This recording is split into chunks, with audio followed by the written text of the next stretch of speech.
Hello, class, and welcome to our presentation on beginning to make our Chinese landscape drawing.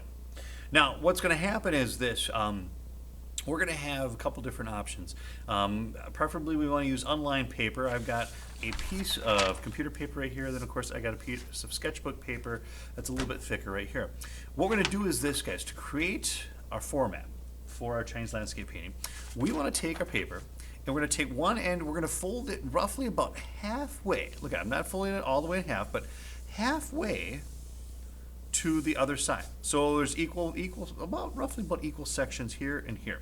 Now, when you get that done, all right, what I'm going to do is I'm going to go ahead and fold it back the other way. All right, make sure you get a nice little crease here, okay? And I'm just going to go ahead and just cut right along that line. Now, I'm going to go ahead, I'm going to do it on this paper right here, so it's a little bit thicker. So I'm going to go ahead, find that halfway mark. Okay, all right, put my little crease in here. And if it's not exact, you guys, that's fine. If you want to go ahead and be exact, and you want to go ahead and get your rulers out and whatnot, that's perfectly fine. I'm just going to go ahead and get another crease right here. All right. So I've got this, and then I'm just going to go ahead and take a scissors. Now, sometimes you can, if you crease it enough, you can go ahead and tear it. It'll rip right off. But I'm just going to go ahead and take my scissors and just kind of go right down the line here. All right. This just gets kind of that horizontal format that you'd find in a Chinese landscape painting. All right. And it looks pretty good. A little bit uneven right here. We're just going to go ahead and kind of trim this up a little bit as well. All right, very good. So we've got that. Now, also, too, guys, not a bad idea to actually probably draw on a line there, too. It might be a little bit easier to kind of get those edges a little bit straighter. But for right now, it looks pretty good. Now, the next thing I want to do, guys, is this. We're going to go ahead. We're going to start drawing in my mountains. And I want to draw a tree. I want to get a pagoda drawn in there as well. And, of course, we want to have maybe a little bit of a water element, maybe a river. So to draw these mountains, what I typically do is this. I go in here, guys, and I got a couple different examples here on this Elements of Chinese Landscaping sheet here. This is actually located on Schoology. You guys can check this out. It just kind of helps you get kind of the basic kind of shapes and formations that you want. And it's not a bad idea to kind of copy kind of what they've got going on here. But I know a lot of times, too, these Chinese mountains kind of have very similar elements to themselves, okay? If you notice, they kind of overlap one another and through here. They got maybe a little kind of a rock boulder right there. Got another one right through here. We're going to bring it down a little bit off the paper would be pretty good. We're going to bring this down through here. Actually, I'm going to go ahead and swoop it right here. I already know I'm going to put where I'm going to put my river. Okay, I'm going to put this right through here. I'm going to have my river kind of coming through there. All right, then we're going to go ahead on the other side. Kind of put a little bit of a mountain over here too. Now, it's kind of interesting fact, you guys, with the mountains and hills that are kind of formed in through here. They are from southern China, in Three Gorges Valley, and they're not really tall mountains, but they're almost small hills. But they're so steep and so sheer that when the fog rolls in, you can't really tell too much with the depth. They look a lot like mountains. So it's kind of cool. So a lot of the Chinese landscape painters get their ideas from that. I'm just going to put another one in the background here too. I'm going to keep it a little bit kind of blank down here so it looks like maybe it's fog coming off the river. So I've got my river in here. I've got my three mountains. Then I'm going to put a pagoda in. Now, you guys, if you want to practice drawing the pagoda on a separate sheet of paper, not a bad idea. I always like to put this little fancier kind of hexagonal pagoda in. All right, so it's kind of nice. I'm just going to go ahead and kind of add a little bit of the top right through here. Make sure I add a little entranceway, maybe a little window. All right, you can kind of put a little bit of the shingles in through here as well, or the tiles, I guess they would be. All right, I'm going to go ahead and do that. So it looks pretty good. All right, now the last element you do need is a tree. Okay, now I typically like to kind of stick with the pine tree, so I'm just going to kind of draw that in through here. The willow tree is actually kind of easy to draw too, so is the bonsai. They're actually all pretty easy to draw. Now maybe I'll do a couple of these through here, make this one a little bit smaller because it's getting farther away.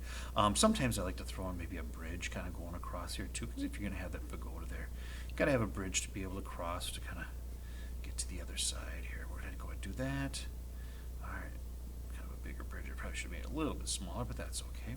All right, so that looks pretty good. Okay, I've got my elements in through here. I've got it all drawn out. Now I'm ready to go and outline this. Now remember too, if you don't have a Sharpie, you can always use a ballpoint pen. That works pretty good too.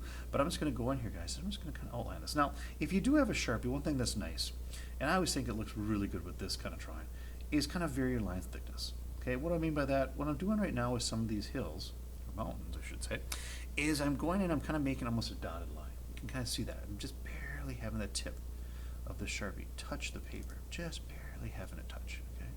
Just like a whisper, a whisper. All right, and I'm just gonna go ahead and kind of outline this through here, kind of go up and through here. And there's some areas too where maybe you want it to be a little bit thicker, okay? Maybe you want it to be a little bit thicker on this other side. So I'm gonna go ahead and kind of double that line up a little bit, but boy, that really stands out when you do that. So that's one thing to kind of keep in mind, is that you don't want it necessarily too thick in some spots, but you want to kind of thin it out in certain other ones, okay? All right, we're gonna kind of have it kind of break up a little bit. That line's gonna break up as it gets down to the fog. All right, then we can kind of keep this a little bit thicker up through there. All right, I'm gonna go ahead and kind of add some of the lines in for my river in through here. It looks pretty good. Now for your smaller detailed items like the pagoda that I have here, if you do have a ballpoint pen, that'd probably be perfect, because the pagoda's got some details, smaller lines. I got an ultra fine tip Sharpie too I can go ahead and kind of add to this. All right, I'm gonna go ahead and kind of add this in through here, bring this down here. With this really steep mountains here, I'm gonna add my little boulder that's coming right through there. Yeah, I'll put another boulder on the top there. There we go. I'm gonna do that. And then sometimes too for the pine trees, because they're going to be so dark anyways, and you can always maybe color them in later, but I usually like to add a little bit more extra black in through here too. I can put a little green on top of that. That might look pretty nice too. But like I said, it's not a bad idea when you get over here to the pagoda to just use a thinner marker. All right. So we're just going to go ahead and kind of do this. Bam, look at that. Now, one thing that's kind of nice about this is, A, we got all the elements of the Chinese landscape painted through here too. But also too, we also accomplished the fact that we have kind of your close-up foreground down here by the pagoda. You got your medium range here through the mountains, and of course you got your mountain tops. I could have, if I wanted to, I could have probably brought them up a little bit taller, but that's pretty good. That's not too bad for right now. And the last thing I'm going to do is just going to finish up and do this bridge in through here. There we go. All right, get this in through here. I'm going to get that railing on through there as well. Boom, so I got that. Okay. Now, to clean it up a little bit, not a bad idea to take an eraser, get all of the excess pencil. Oh, I just got rid of my window. I better put that back in through there too. I forgot to outline the window. All right, I'm gonna go ahead and kind of do this. All right. And that's one of those things too, guys. You can always kind of go back and kind of add various things that you want to put in here too. All right, so there you go. I've got my Chinese landscape painting. Now, what I want to do is this. I'm ready to add a little bit of color. Now, when you do add color to these, one thing I ask kids to do is this. Think about adding not only color, but also maybe kind of mixing your colors or doing a little bit of shading with your color pencils, okay? What I mean by that is this, going a little bit darker maybe along the edge here, and then just kind of lightening it out a little bit, okay? A little bit darker along the edge, lightening it out, okay? Kind of go up and through here, add a little bit more green. All right, bring it up through here. All right. Just kind of almost like you're shading with the color pencil. Just really make this look cool. All right, make this look fun. All right, just kind of pressing down a little bit harder here. And the other thing too is this: a lot of you already know how to do this, but sometimes it's kind of nice to do a little bit of blending with these color pencils. I'm going to add a little bit. This is actually a little bit of blue, but you know, mixed in with some of this green, it kind of has a little bit kind of almost like a purplish black kind of feel to it. And then I can kind of go back over it with some of the green, and that just kind of blends it a little bit more. Okay. Maybe it's not a bad idea too to even take, I got a light yellow in through here. I could actually add a little bit of that. Up on the tips here, that actually kind of blends out a little bit of this green, which is kind of nice. All right, so I can go ahead and kind of do that. So look at that. You guys, I did. I actually spent quite a bit of time just working on that one little section of a mountain, but it looks really cool. And you can alternate the colors of mountains. Like you can go green, then you can maybe make these blue and green again. All right, that's sometimes cool. Or if you want to stick to the theme, you know, kind of go with green. I think that looks nice too, but as long as you kind of go in here, you press down hard in the darker areas and kind of blend it up and blend some different colors into here. It's really going to look nice. You're really going to have a nice project, okay? And like I said, you can make your mountains whatever you want. I've had kids do purple mountains. I've had kids go in here and do like red, kind of reddish yellow mountains. Those are actually kind of cool too. Almost looks like there's a sunset going down on there too. So you can go ahead and do that. So yeah, you're just going to go ahead and kind of continue adding those colors in here. On the top here. Now, things like your sky, those might be that might be a little bit trickier to do, especially if you take like blue or something like that.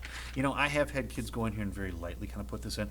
I would avoid putting in a complete color for this. A lot of the Chinese landscape paintings, oftentimes that was left kind of blank anyways. So I would just kind of leave that white for right now, and I would just worry about your other things that you have here. Other fun things that are cool to work on are things like the little pagoda down through here too. All right, adding a little color to that is sometimes kind of nice. Add through. I'm actually going to lighten up the side here too, so it looks like it's a little bit more of a sun coming over there. I'm just going to add a little bit of blue over here to make it look like you got a shadow. Look at that. Just by doing that, I make it look a lot more three-dimensional. Then, of course, I got a little white here, and go ahead and kind of add that. Ooh, now that is pretty slick. Okay. All right. Go ahead and kind of add. I got to add that window that I forgot to put in here. Well, there we go. And of course, I got my little doorway and entranceway there too. So there's some really kind of fun things you can do with the colored pencils. Now, if you don't have colored pencils, I encourage you to do this. Okay. Just take a regular pencil, go in here, and very much like we did here with the shading of the color pencil, shade with the pencil. Go in here and say, well, what if I go a little bit darker along these edges here? Okay. Go a little darker along the edges. Okay. Slowly kind of pull them all a little bit. And what's nice about pencil is that you can smudge and smear that. Colored pencil, the pencil part is so waxy, you really can't move it very much. The only time you can really do it is if you take like another colored pencil on top of it, kind of smudge it and smear it. This you can actually take your finger, or you guys know this trick too, is taking a little piece of Kleenex or toilet paper and just kind of blending it in. Okay, just kind of blend this in. Ooh, that I actually kind of like that. That's kind of fun. Okay? That kind of fits into the kind of whole theme of being monochromatic with the painting of the Chinese landscape paintings and kind of fitting those requirements. All right, and then you can kind of go to the next one, all right, and shade that one in. That one's going to be kind of shaded in a little bit darker through here. Notice too that when I'm shading, you guys, I'm using the side of the pencil so that I'm leaving more graphite on the paper so that when I do go and kind of blend this, it'll actually smudge and smear on me. All right, I'm just going to kind of pull this in through here a little bit more. All right, kind of going back and forth, boom. And once again, I'm going to go ahead and take my toilet paper. And you notice too, guys, what I'm doing is I'm kind of doing a little bit of a circular motion with this. Okay. All right, so that's something to think about too. You know, here's the thing. I'm going to leave it up to you. All right, if you got colored pencils, you want to do that. I'm really liking this over here with the shading. That looks really, really cool. So we're gonna have you guys do those things. You know, don't forget other things too, like maybe kind of go in here, getting some of the water. You know, think about what you want to do. Maybe you're gonna have like a little reflection of the bridge in the water and through here too. Maybe show a little bit of the ripples that you got going on through here. I'm gonna see if I can take a little bit of this, kind of blend this up and through here. I might want to go a little bit darker in some of this water in through here. All right, but yeah, have a little fun with this. Okay. All right. So class, I'm gonna leave this to you. Good luck. Have fun. And I can't wait to see what you turn in.